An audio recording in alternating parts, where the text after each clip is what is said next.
Welcome into Patriots Today by Chat Sports. I am your host, Brett ALper, and these next 5 games are going to be a pivotal point in this New England Patriots season, and it's going to determine whether or not they make the playoffs. You see the 5 games right here: Panthers, Bills, Saints, Titans, and Browns.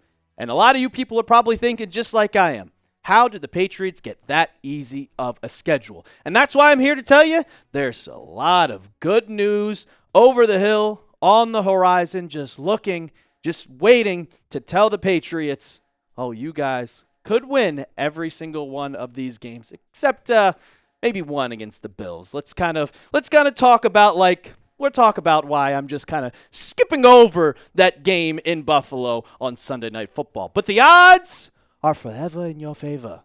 The Patriots are favored in 4 out of the next 5 games, according to ESPN's Power Index, and it gave the Patriots a better percent chance on every single game besides that game I keep talking about, and that's in Buffalo on Sunday Night Football. But let's start off with the game that they have this upcoming Sunday, and it is against the Carolina Panthers. At home, and you see that line right there. There's the first game that you're favored in, -5.5. And I like saying that the Patriots have a better chance at home, but their home record just doesn't take care of what I want to talk about, because they're like 3-15 since 2023. But for the Panthers, you have a great opportunity to just take advantage. If we look at the quarterbacks, the jury is still completely out on Bryce Young. Do we really know if this guy is a top quarterback or even a starting caliber quarterback in this league? Because you watch him and sometimes he looks really good, and sometimes you watch him and you're like, how is this guy an NFL quarterback? And this is within 3 games. His completion percentage is only 53%.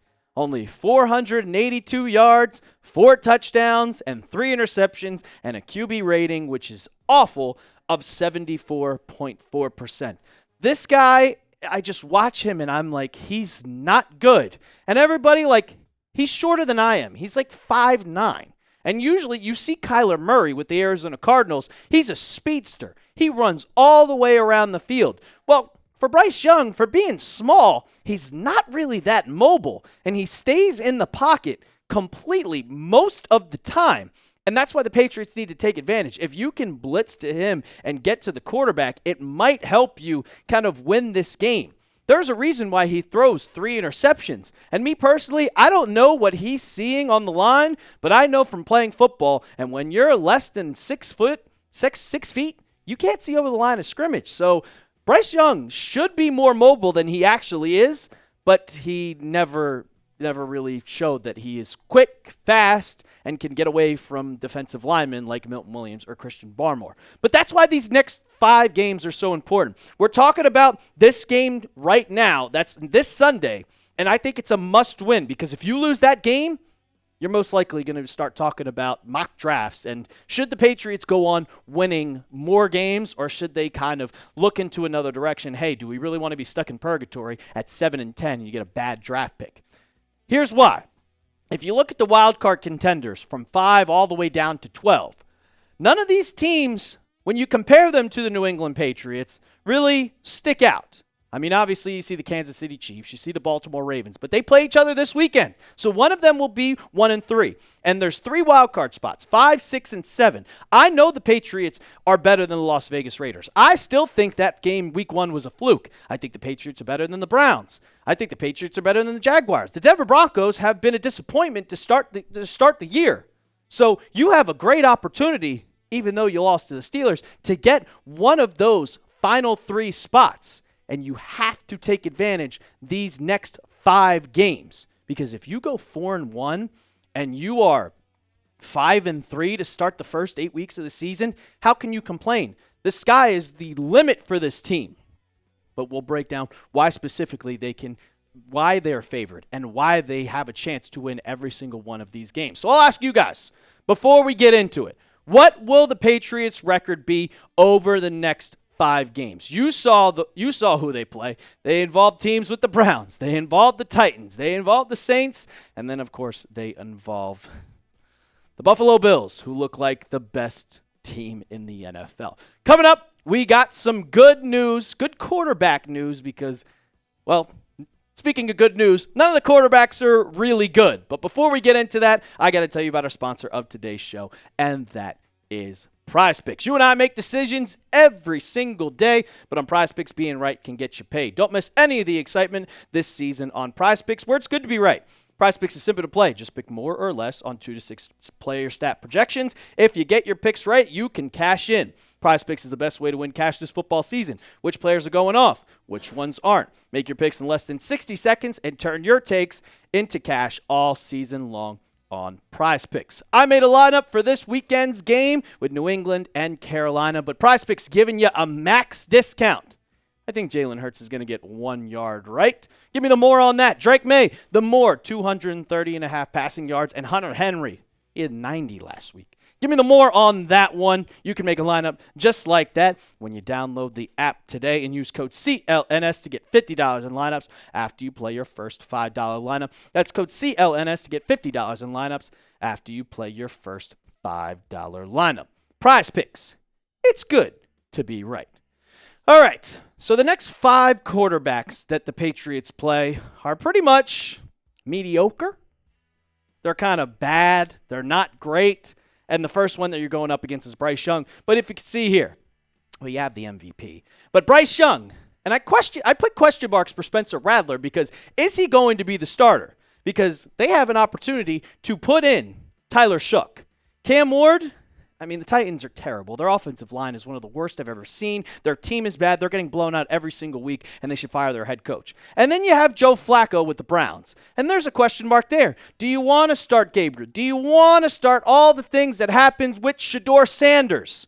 So the next 5 quarterbacks just aren't good. But let's say the quarterback stats. Let's look at if all these are the quarterbacks that you're going to face. And I left good old Joshy Poo out of here because he's obviously one of the best. But if you look at Bryce Young, the 60% complete percentage, 600 yards, 4 touchdowns, 3 interceptions. Not good. Spencer Rattler is the best one on this list, and the Saints might be the worst team in football next to the Titans. 67 completion percentage, 639, 4 touchdowns. Cam Ward, almost a 50% completion. Not good. And then Joe Flacco, old cool Joe, 2 touchdowns, 4 interceptions.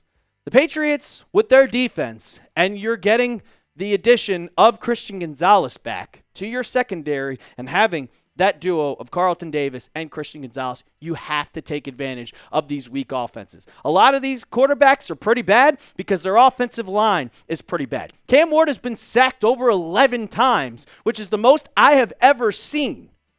And then you look at the Saints. They just can't score on anybody. They were down, 38-6 against the Seahawks? You have to play games like that.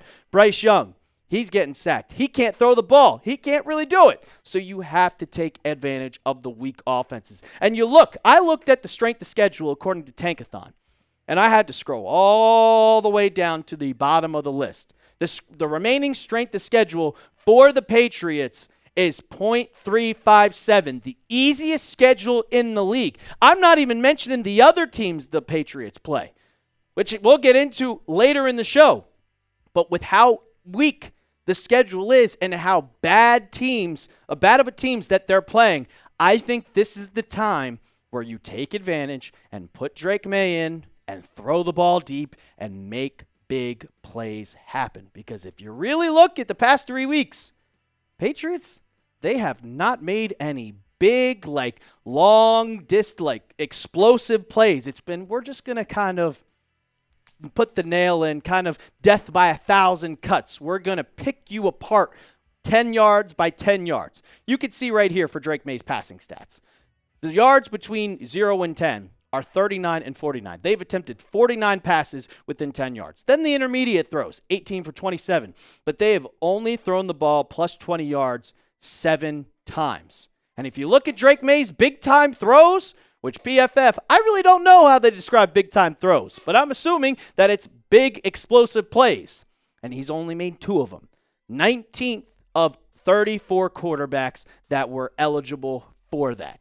You have to get bigger. You have to make the explosive play happen. And that starts with the wide receivers. That starts with Stephon Diggs getting more reps. That starts with Kyle Williams getting more reps. Hell, You have Mac Hollins. He's a tall, big wide receiver. Throw it deep. See what happens. Get your play actions going.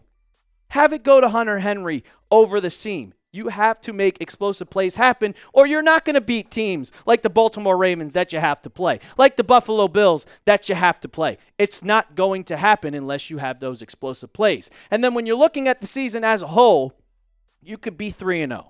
You could be 0-3. But it's so frustrating watching this offense because you see the potential and you know the types of teams that you're going to play. I talked about it. I mentioned that the Patriots have to play the Bengals, who don't have a quarterback now. They have to play the Jets twice. Take advantage. It's very frustrating that they've lost every game, the 2 games, by 1 possession. You can easily be 3-0, and you have to take advantage of all 5 of these games. 4 out of 5, because I'm marking up the Bills game as a loss. But you have to take advantage of these bad teams. You have to come out of this 4-1 or 3-2 if you want to have any chance of making the playoffs. So we'll get back to the original question that I had at the beginning of this show. Do you want the Patriots to clean up the sloppy play? If you do, like we all do, like the video, hit that thumbs up icon, and while you're down there, also give the channel a sub. We made it to 30,000 subscribers, on our way to 40,000. So hit that sub button right now, and as always, let's go Pats.